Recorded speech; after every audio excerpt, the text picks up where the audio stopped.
The human experience is in geosynchronous orbit above the Amazon rainforest as we speak to our guest, Mr. Hamilton Souther. Hamilton, it's a pleasure. Welcome to HXP. Thank you very much for having me. It's a really, great day to be here. So you're a master shaman. I mean, how does that happen? Well, basically, you go through apprenticeship, and if you survive apprenticeship, you end up getting the title of Master Shaman. But really, it comes down to finding other Master Shamans from lineages where, the heritage and the knowledge base has been passed down from generation to generation. And then if you're not within those lineages, you're lucky if you get accepted from the outside. Was there something that brought you into being interested in shamanism? Was there a specific thing or key moment that helped you do that? Yeah, definitely. When I graduated from the University of Colorado in 2000, the year after that, I started to have spontaneous experiences where I started to have visions. And in those visions, it was really clear to me that it was a direct and sort of typical calling to shamanism. And so, I'd studied anthropology, and so I had read a lot about it, and I had read, about a number of different cultures that practice shamanism. And there's a traditional call, and I started to experience it. And while that was very foreign to me and, something that produced a lot of doubt and fear, it was also exciting. And so it was something that I thought deserved at least an exploration. Yeah. What was your journey like as you explored Iquitos and that area? I mean, was there a reason that you chose that specific area for the Blue Morpho Center? During my apprenticeship, it was really a question of first finding it. I had to go on the journey to find the apprenticeship, and the journey wound me through Peru, ultimately to Iquitos, and then from Iquitos really deep into the forest. And that really dictated the location. Once I found Alberto and Julio, Alberto Torres, Davila, and Julio Llerena, Pinedo, the two master shamans that trained me, we formed a lifelong, basically like familial relationship where they were like, father and grandfather to me in shamanism, and they were from that general vicinity in the forest, so that kind of dictated why we were in Iquitos and stayed in Iquitos. Mm-hmm. How did that relationship between your teachers emerge? Was there something that kind of instantly drew you to them? Well, in the case of Alberto, I went to Alberto for healing. I had gotten really sick in my first year in the Amazon, and I needed healing. And so I had heard of this great healer that was about a day's journey away from Iquitos. And so I gave it a whirl to see if he could help me. And Julio lived further out into the forest, which is where I ended up building our very first base camp. And, the relationship with Julio developed over time. But ultimately, Julio got sick, and I performed a healing on him, and he felt that it had saved his life. It was, a very kind of archaic story type to live through, very Joseph Campbell, very hero journey with the great elder in need, and me being able to provide that need just in that moment. And, in exchange for that, he asked what I wanted, and I just told him that I wanted to learn from him and to train, and so that's what he agreed to. So I'm very curious about what your first experience with ayahuasca was like. I mean, how did that take place, and was it the way that you imagined it would be? When I went and participated in my first ayahuasca ceremony, there was very little in the written world and online world about it. I had very little understanding of what I was getting myself into. And I think that was positive and negative. I think it was two-sided. I had read a couple of accounts from other shamans that had participated, and I had thought to myself that it was impossible that it could really be, that intense. I thought like, oh no, it can't be that intense. It can't move that fast. It can't be that colorful. It can't be that deep. There's no way that the cleansing could go, to such extremes in just one night. How would that be possible over 4 or 5 hours? And I really thought, in my own ignorance, that they must have overwritten or sensationalized the experience. And when I got out there and I was sitting with the shaman and it was just the two of us deep in the forest, and we were, a good 24 or more hour travel away from any place where we could get support or assistance. And we were just deep in the forest in an uninhabited part of the forest with a bottle of ayahuasca. You know, really the experience was much more intense, moved much faster, was much more colorful than anything I could have imagined, and also much more healing. And then at the end of that first ceremony, I have received the visions that that was where I was going to apprentice, and that I would be, study ayahuasca shamanism, which seemed absurd to me considering how intense that first experience was and how difficult it was for me. Yeah. I mean, when shamans perform this ayahuasca ceremony, I know that Icaros, the song, is very important to the part of the healing process of it. Do you remember the first time that you kind of heard one? Yeah, Icaros are the sacred chants that are used inside the ceremony, and they really are a system of communication between the energetic world slash spirit world, or and the shamans.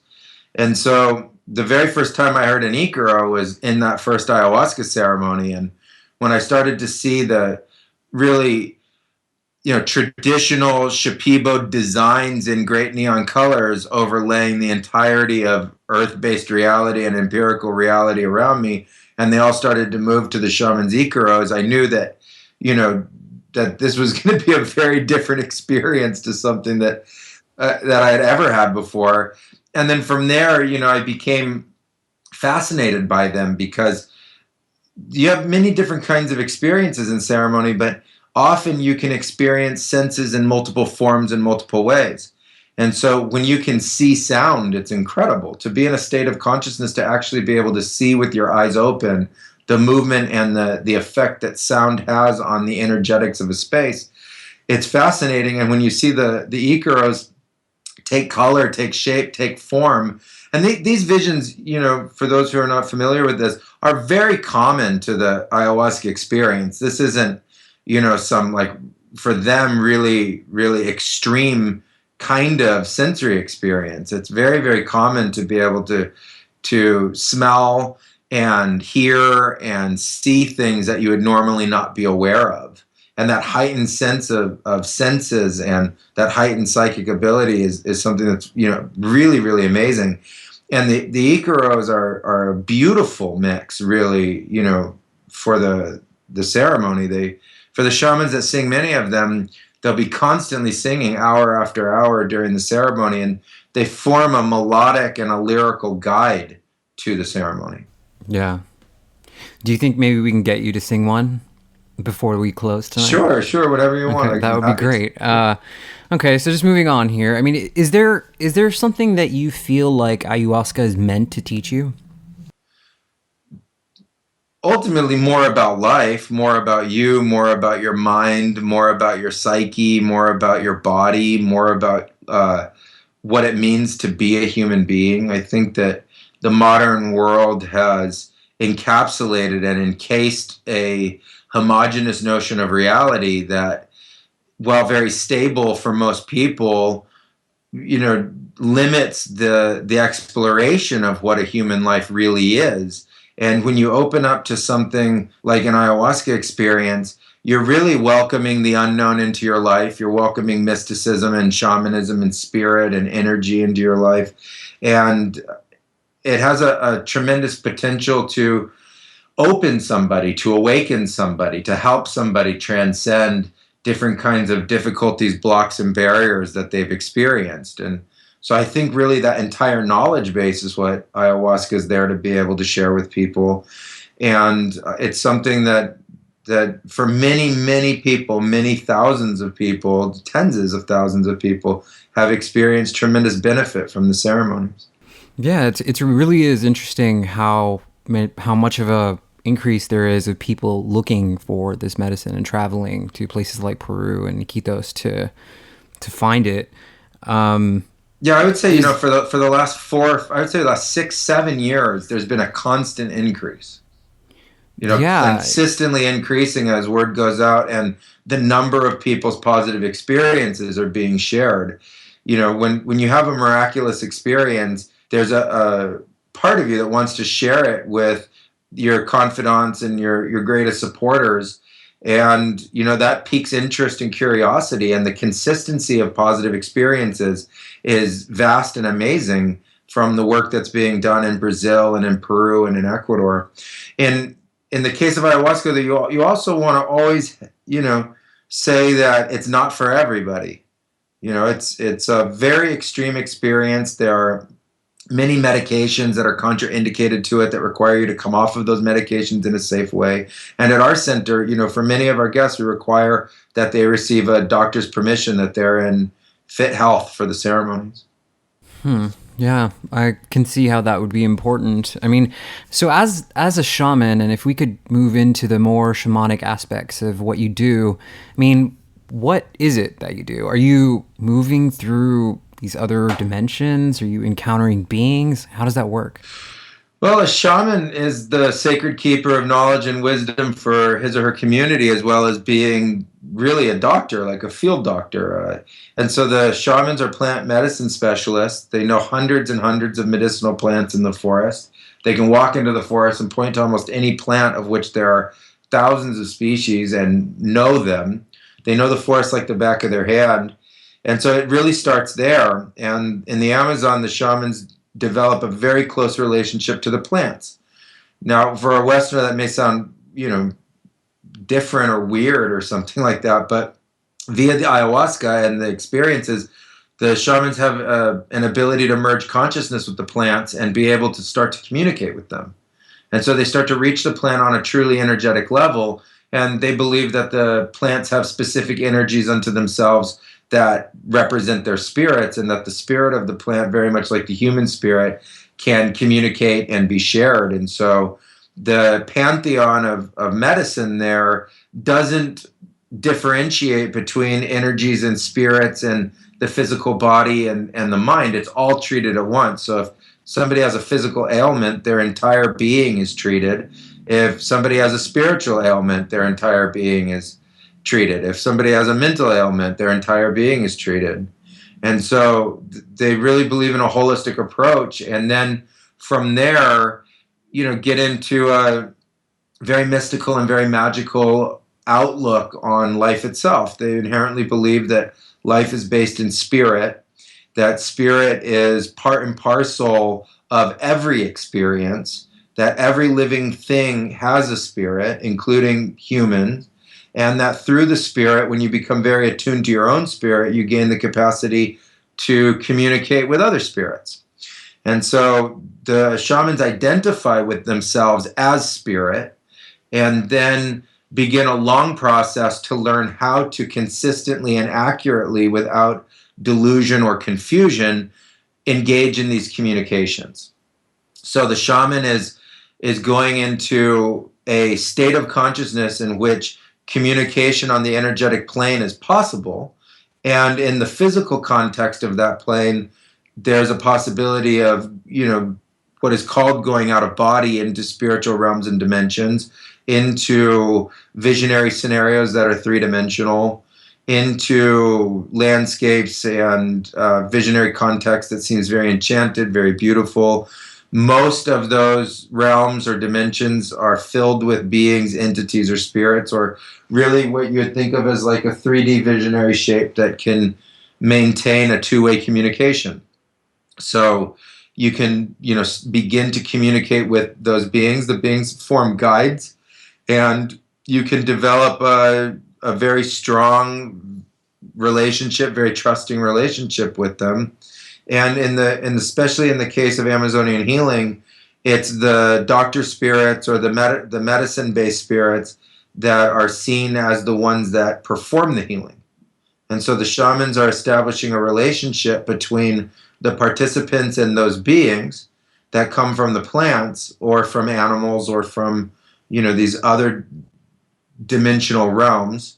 And again, the experiences are very, very consistent. Very, very consistent between people. So many people have common visions, many people have common experience, many people have common visionary experience, all at the same time. After my first ayahuasca experience, I never had another alcoholic drink again. That was 8 months ago. So I mean, I'm wondering if you notice that there are some sort of like entities or something that's connected in. Are you detaching those things?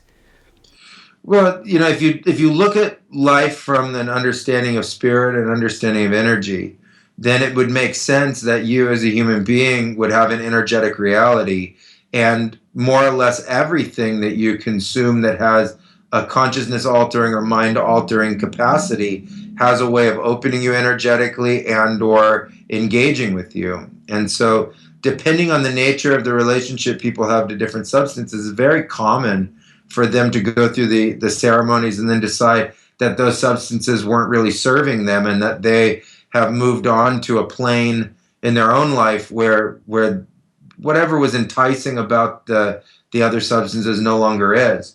And so lots of people give up alcohol after ceremony, even just after one or two ceremonies, which is also why ayahuasca is used in the Amazon and in the traditional world as a way of treating drug addiction.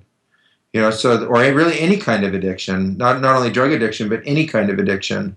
And so, ayahuasca over the years has become much more renowned for that, for the ability to heal people from, tobacco to alcohol to, hard drugs, and as well as behavioral addictions. So you went on to found your shamanism center, the Blue Morpho Center, Yeah, from the Blue Morpho seeds Center. from the seeds of your experiences. Was there an aha moment when you decided to do that, or how did that Yeah, happen? Blue Morpho was an initial creation of mine based off of where I was living in the forest. People were interested in coming out to where I was living. It was so remote. I lived in a tiny community along a tributary to the Amazon. The upriver for me, there were no inhabitants. So, there was unexplored forest awaiting people, and tourists were very interested in going out into that area of the forest. And so I founded Blue Morpho based out of my own apprenticeship and the desire to have a way to be able to take them out into the forest and have, really an incredibly mind expanding and huge adventure. And so through that work, it turned out that the more we got into the ayahuasca ceremonies and the shamanic work, the less interested our guests were in the jungle adventure side of things. And so uh, we started that, as a way to be able to continue our work with ayahuasca with others and ultimately provide healing. At first, we just held ceremonies for the sake of the ceremonies themselves because people were interested, curious, whatever. But then we became quickly known for being able to help people through very specific illnesses like uh, depression, anxiety disorders, PTSD, addictions, and then people, who are really, really sick and looking for a solution started to come to us. And then organically, little by little by little, Blue Morpho grew just to accommodate the number of people that wanted to come. Yeah, it does seem like Blue Morpho kind of took a very organic growth. What kind of effect do you think it had on the local economy there? Well, the local economy in the areas that we worked were very positively affected. We've always had as positive and balanced business practices as possible. And we do a lot of charity work for the area around us. And so, we've provided over the years many, many jobs that weren't available in those areas. And somebody could say, well, why would you need to provide jobs in the Amazon? And the reality is that the Amazon is the Peruvian Amazon is part of the Peruvian social structure. And so it's all money-based economies. And the locals need to be able to raise money to be able to survive. And so, it's very hard in the Amazon to survive on your own when you're just a subsistence agriculturalist and hunter and or fisherman. And so, we've provided countless jobs over the years, as well as a number of charity programs, including providing the entire school uniforms for a whole town, as well as all of their books and school supplies. So, for years now, we've helped an entire town put all of their kids through elementary education, taking the economic burden off of them for having to provide the uniforms and school supplies, which really adds up for a family of 2 or 3 children to being 2 or 3 months worth of salary in a year. And so it's a significant amount of money to them. And it's something that we've always supported. And education is always something that I've supported, from the Western education that I had to the shamanic and indigenous education that I got in the forest. And so, we give back in many different ways and, consistently try to aid the fledgling and slowly evolving economy in the Amazon. Yeah, that's amazing that you've been able to do that and have such a positive impact there. What kinds of things do you think? Sorry, what kind of things does Blue Morpho offer to its guests? Well, Blue Morpho is a destination-based center, and so when people come for a group, they are coming to participate in ceremonies and either explore ayahuasca or receive the different kinds of healing practices. When we go to our center, there are a lot of other activities that are offered to keep the days interesting for everybody. Normally our groups are 6 days, and so every day there's 2 different activities that are really more related to the jungle, as well as guided visualizations, yoga practices, and then the ceremonies themselves. And so we have a very well-rounded itinerary to make sure that everybody is having an incredible time, from seeing pink river dolphins to going out and going on a medicinal plant hike, or seeing the Victoria Regia giant lily pads, or identifying different species of monkeys, and then going into the ceremonies at night and doing the really intense spiritual work. What's the size of an average ceremony there? Blue Morpho ceremonies now range typically somewhere in the 35 to 45 people. Is that large? Depends on your perspective. I think it's probably medium sized. If you look at the ayahuasca based churches in Brazil, where they work with hundreds, if not thousands, it would be seen as small. But there's also smaller ceremonies that are going on in different places where there's 5, 10, 15, 20 people in them. Yeah. And how many healers or shamans do you have in house there? Well, it depends on the group, but typically we have 2 or 3 master shamans, as well as 3 or 4 apprentice shamans, and another 4 to 6, if not 8, trained helpers for each ceremony. If we could go back to your story with Alberto and Julio, Sure. could you tell us more about what it was like working with them? Working with them was amazing. Alberto and Julio were, a kind of human being that I had never really met before, and strong, clear, impressive, just really amazing, awe-inspiring for me. They were so clear, they were so decided, they knew exactly what they were doing and why they were doing it. They had compassion and love in their hearts, and they had this tremendous wisdom that they could share in a variety of different means. When I started to apprentice with them, it was shocking to me that education came through visionary experiences. I was used to a chalkboard or a whiteboard and, computers and things like that, and libraries to learn.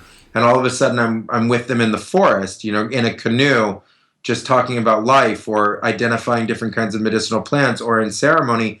And in ceremony, all the teaching was done non-verbally. It was completely telepathic, which right there is amazing in its own right. To go through years and years of training via telepathy is something that's really let me stop you there. So the teachings that were handed down to you were done via telepathy? Correct. Yeah, they're all done within vision and ayahuasca ceremonies.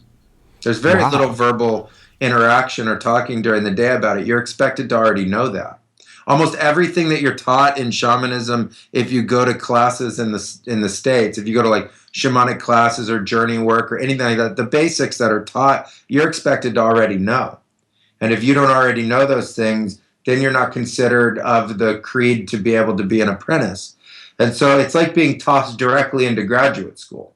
There's no elementary, junior high, high school, university. No, it's like it's right in.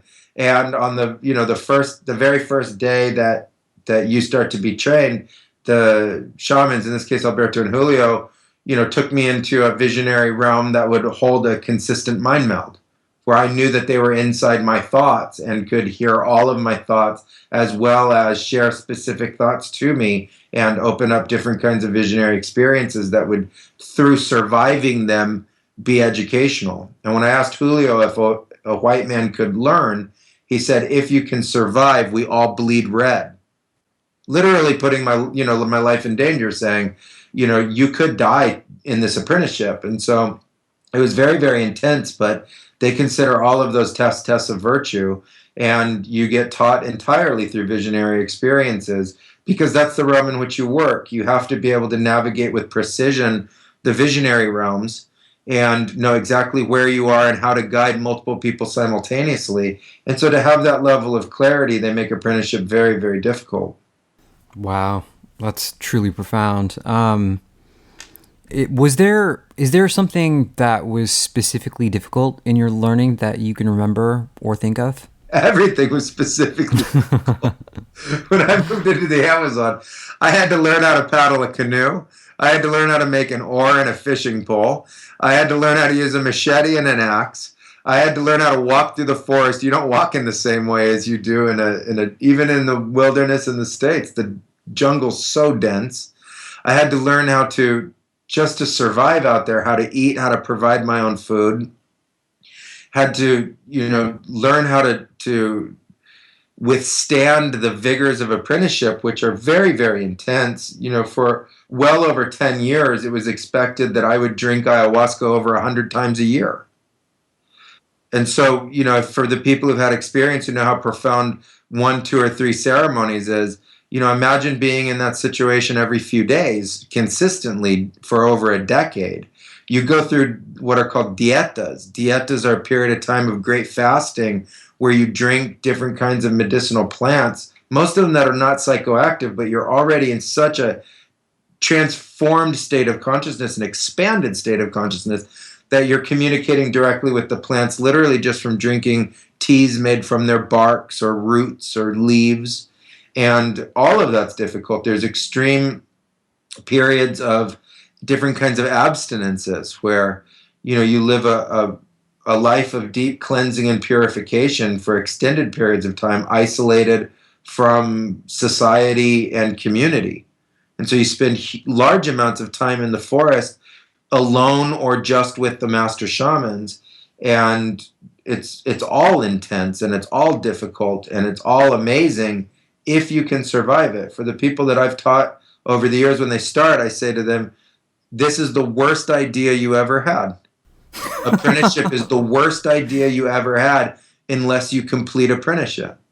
And then it turns into the best idea you ever had. But there's a very clear path when you go to the university that's 4 years, or high school that's 4 years, or graduate school that could be, more years than that. But it's a clear path. In this case, apprenticeship has no clarity in the path. It's strictly survival and learning to the point that you reach this prophesized endpoint called the title of Master Shaman. And then once you get that title, you find out, which is the great shamanic irony, that the only thing that changes is that now you have more responsibility. So you're working so hard to this endpoint that you don't even know when it's going to come. It could be anywhere, from years to a decade to achieve, which just not even knowing, when a certain endpoint of a tremendous journey is, makes it much more difficult. Even if you compared it to like climbing a great peak or a mountain like Everest, the idea is to get to the top. In this case, you don't have any idea what this endpoint even looks like. And it's just a title. It's just called Master Shaman or Maestro. And so you see other people who have it, and you see that they're certainly not like you, and they're more skilled at you in those arts. And you have to, learn and continue persevering and forging ahead with tremendous grit, tremendous strength, and dedication into this great unknown. And that constant pursuit, makes you a much stronger individual, but it's very difficult. Yeah. I mean, healing is the foundation for all of this. I mean, this is why people are traveling to the rainforest to find this. Western medicine isn't working. I mean, what's your opinion on that? Well, simply that Western medicine has limitations. My father was a Western medical practitioner. He was a doctor and a surgeon, and my mother was a nurse. We came from this very scientific, very Western medical background family. And during my youth, my father was very open with me about the tremendous miracles that Western medicine could produce, as well as the tremendous limitations that it had in terms of its knowledge base and understandings, as well as the difficulties that there were in terms of diagnosing and really being able to provide, healing treatments. And I think there needs to be a tremendous gratitude to Western medicine, because I think the majority of us would have already been a casualty and had a much shorter lifespan without it. I've needed antibiotics many, many times to end infection or to release parasites, or from different injuries that I've had where surgery is the only reason that I can still walk. And so I have a tremendous gratitude for it, but I do not think that it is the beginning and the end all. It's only breadth of knowledge and capacity that's constantly being expanded. And in the case of mental health and mental health disorders, which most people typically come to for ayahuasca healing, you know, the abilities that we have within psychology and psychiatry are extremely limited. And so it's very, very difficult when somebody receives a diagnosis that he or she's depressed or has an anxiety disorder or PTSD and will now have to carry that for the rest of his or her life. It's a tremendous burden and weight. And then in the idea of Western psychiatry to be able to provide psychiatric treatment with medications that then somebody is expected to be on for the rest of their life has tremendous side effects and difficulties.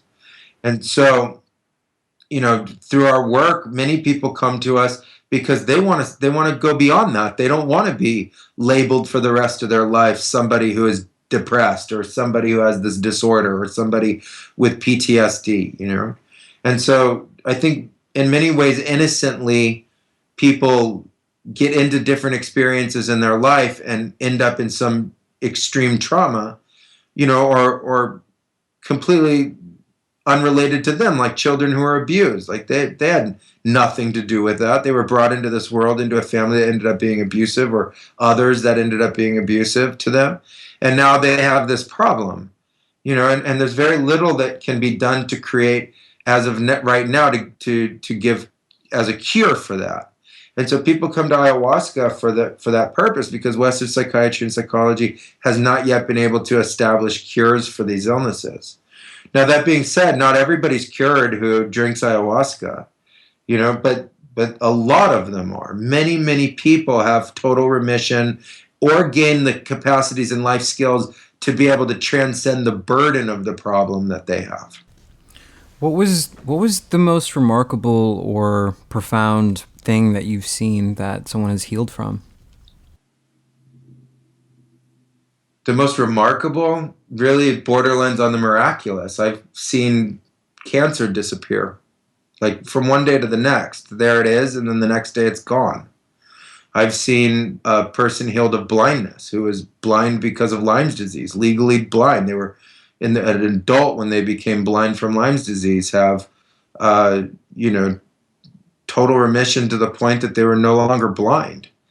Uh, I've seen people who've suffered from gastrointestinal illnesses, problems with their colon and intestines for 30, 40, 50 years, have healing in 3 or 4 days, just disappearance of the illness that never comes back. Depression. Imagine if you had psychiatric problems from the age of 2 or 3, and now you're in your 30s or 40s. Like Kara Salick, who wrote the article for National Geographic, that was published about her miraculous healing of depression and other mental health issues that she had. She was healed, and it's fascinating and miraculous and amazing. And it's something that I'm truly grateful for, that in my life I got to witness and participate in transformations for people like that. It was very rewarding and, something that was very heart expanding. Have you ever had someone have a negative reaction after a ceremony? Depends on what you call a negative reaction. There are people that certainly have had great difficulties emotionally handling their experience. You have to be very careful with the plants, how much somebody is given, and for what duration, because it can kick off psychosis. You do not want to give somebody who is not psychologically stable these different kinds of psychoactive plants. It's not healthy for them. Like I said earlier, there are many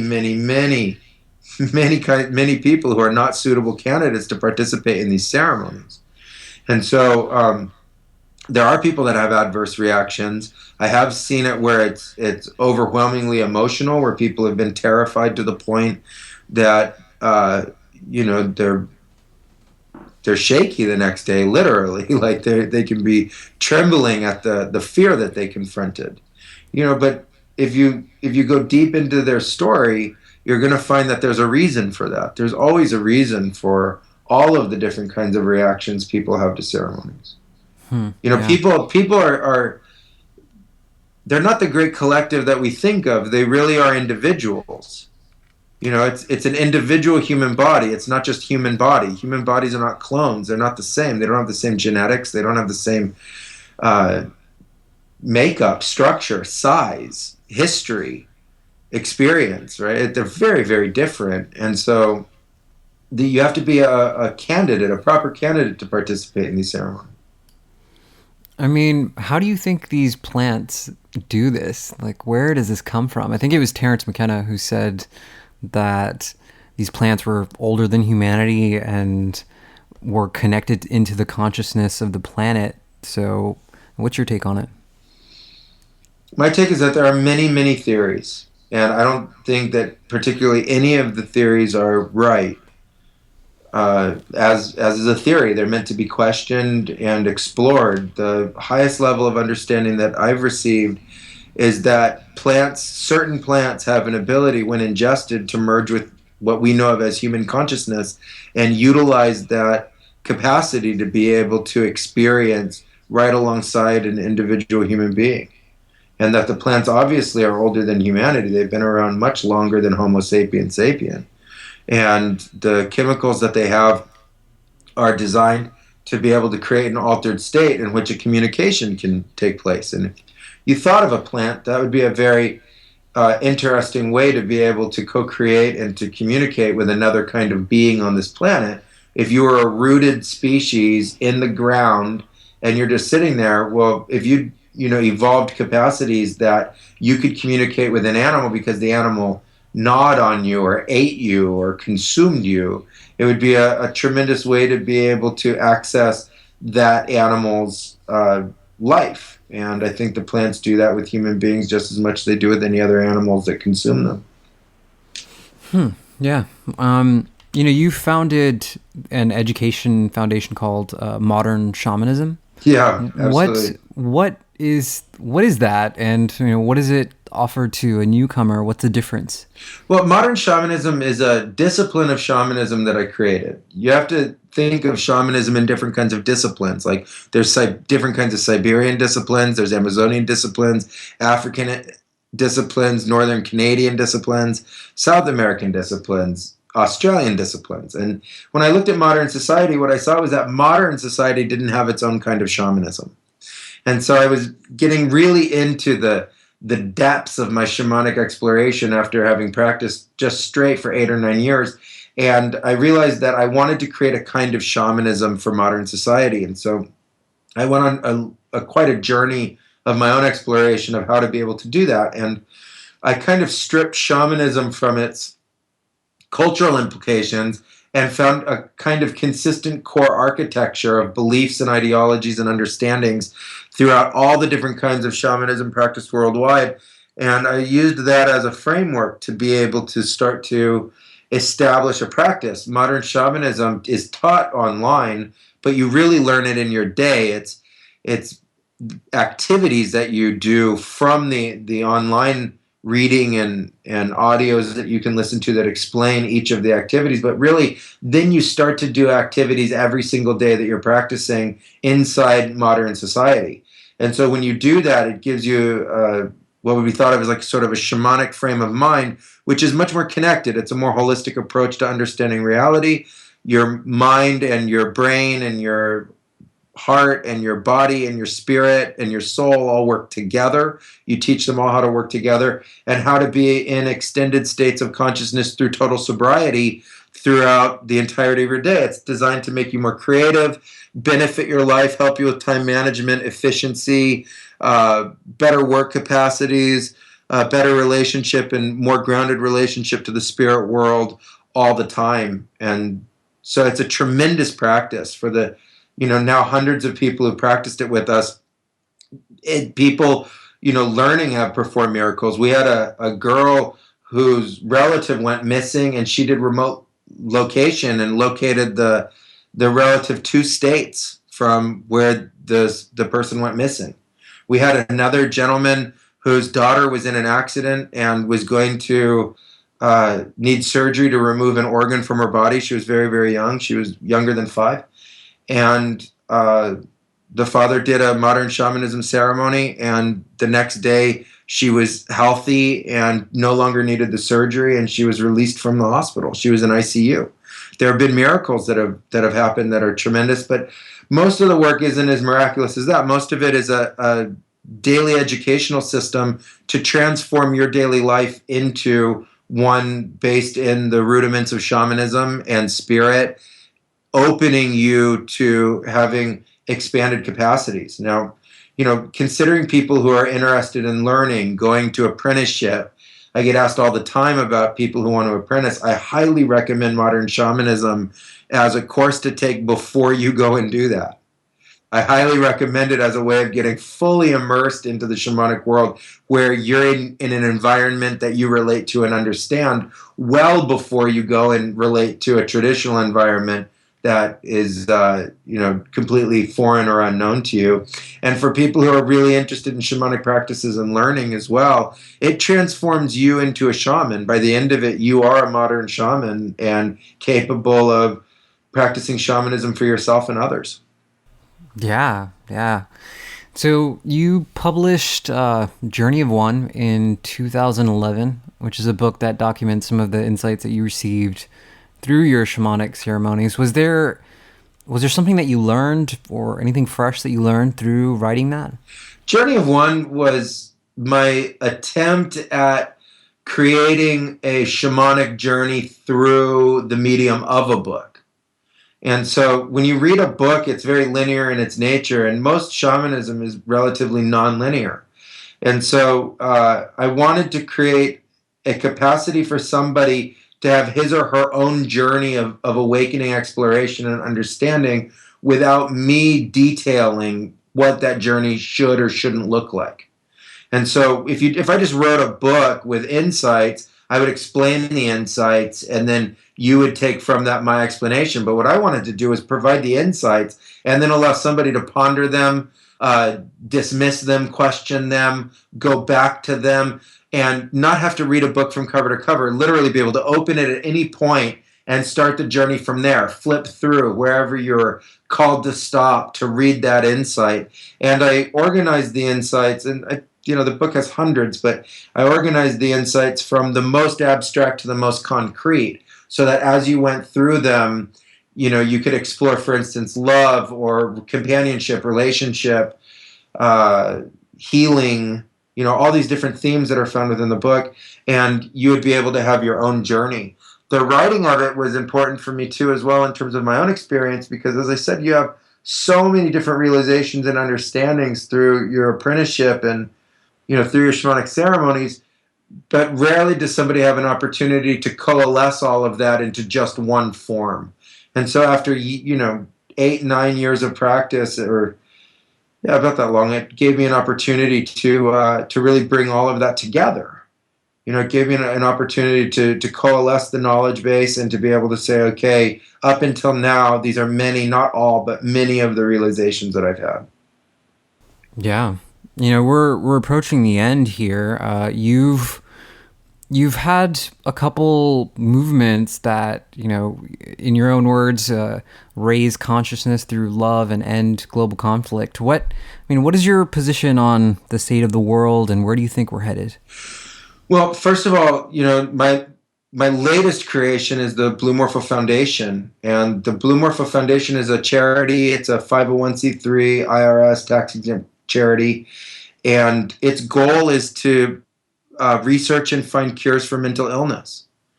And when I look at the state of the world, I think mental health is one of the greatest crises that the modern world is facing.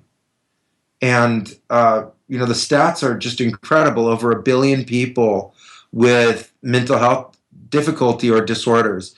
Every single person I know's life has been touched, themselves having difficulty, or somebody that they know or a relative.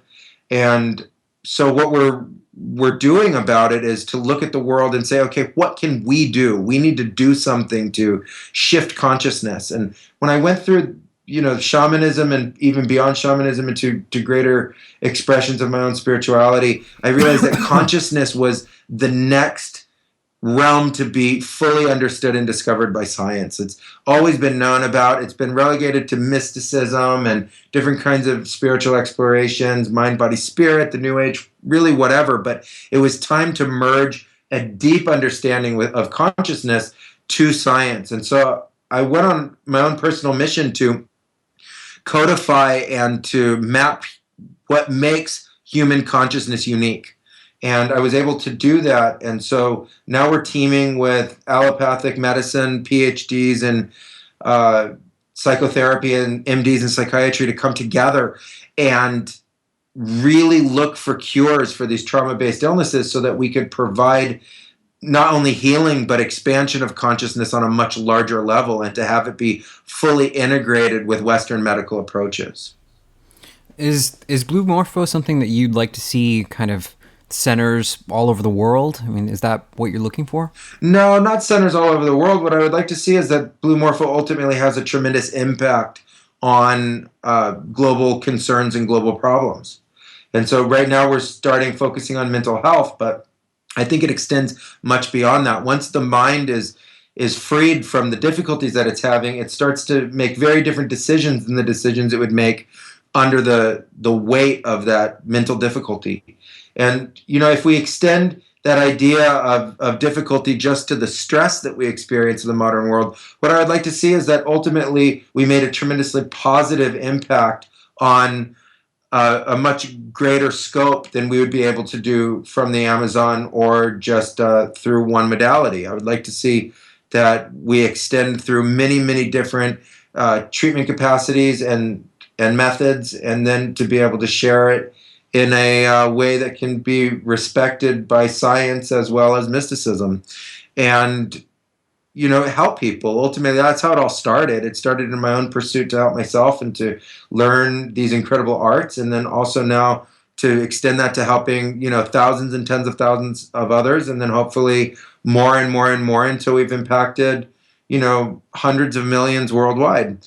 But the main goal is to really help people just live better lives, to empower them to experience a much better existence while we're here on Earth, touring outer space, going around the sun. I love it, man. I know we're on a phone call. Sound quality is leaves a bit to be desired, but I'm gonna hold you to hearing that Icaros. If you could just kind of let us hear it, man, and I would love it. Sure.